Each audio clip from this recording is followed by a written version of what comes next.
नमस्ते। कक्षा 7 समय की सुरंग, प्रश्न संख्या 130, अवतरण नंबर 3। यह अट्टालिका संगमरमर की थी। दीवारों पर बनी खिड़कियों में काले मोटे पर्दे टंगे हुए थे। उस समय वहां लगभग 100 लोग थे। वे सब फर्श पर बैठे थे। उनके सामने चौकियां थीं, जिन पर सुंदर पात्रों में तरह तरह के फल रखे हुए थे। वे सब बच्चे जैसे थे, खिलखिलाकर हंसते बातें करते। वे मेरी ओर उत्सुकता से देखते। कुछ बच्चों की तरह दौड़कर मेरे पास आते, मुझे छूते, फिर किलकारी मारकर लौट जाते। अब दिन ढलने लगा था। मैं उन्हें छोड़कर बाहर निकल आया। उस विशाल इमारत की दूसरी ओर एक नदी थी। मैं नदी की ओर बढ़ गया। मुझे अनेक प्राचीन खंडहर नजर आए। एक स्थान पर एक शेड था, उसके नीचे एक कुआं बना था। फिर मेरी नज़र पंखदार मूर्ति पर पड़ी और अगले ही पल मैं कांप गया। कारण मेरा काल यंत्र गायब था। मैं भयभीत हो उठा। काल यंत्र के बिना मैं अपनी दुनिया में कैसे लौटूंगा। काल यंत्र को मैं स्फिंक्स के पास छोड़ आया था। अब वह वहां नहीं था। किसने उसे गायब किया? किसने उसे चुराया? क्या उन नन्हे सुंदर लोगों ने? मैं इमारत में लौटा।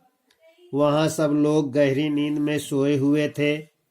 मैंने एक व्यक्ति को जगाकर उससे पूछना चाहा, पर वह मेरी बात समझ न पाया, फिर सो गया। चारों ओर अंधकार था। मैं निराश हो गया। मेरी आंखों में आंसू आ गए, पर मैं कर भी क्या कर सकता था। जैसे तैसे रात बीती।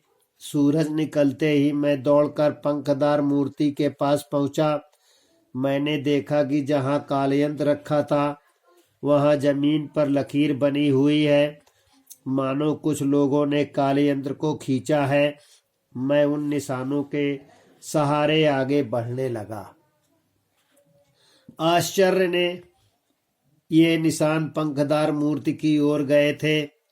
मैंने मूर्ति के चबूतरे को ठोका तो लगा कि वह भीतर से खोखला है।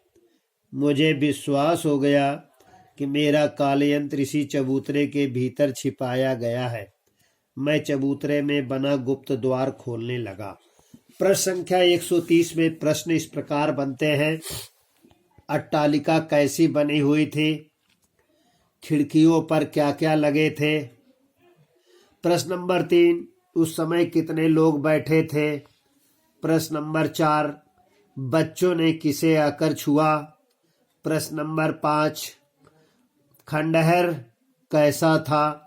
प्रश्न नंबर 6, शेड के नीचे क्या बना हुआ था? प्रश्न नंबर 7, कैसे काल यंत्र गायब हो गया? प्रश्न संख्या 130 में बच्चे पुनः लिखेंगे और याद करेंगे। प्रश्न संख्या 131 की ओर। इसी बीच वे नन्हे सुंदर लोग भी इमारत से बाहर निकल आए थे, किंतु पंखदार मूर्ति के पास मुझे देखकर वे भयभीत हो गए। मैं कुछ समझ नहीं पा रहा था। अंत में मैंने धैर्य से काम लेने का निर्णय किया। इतना तो तय था कि काल यंत्र पंखदार मूर्ति के चबूतरे के भीतर था। सवाल उस तक पहुंचने का था। अब मैंने आसपास की जगह को देखना शुरू किया। मैंने देखा उस मैदान में जगह जगह छायादार शेड है और हर शेड के नीचे एक कुआं है। एक बात और थी, ये नन्हे लोग उन कुओं के पास जाने से डरते थे। यही नहीं, वे अंधकार से भी डरते थे।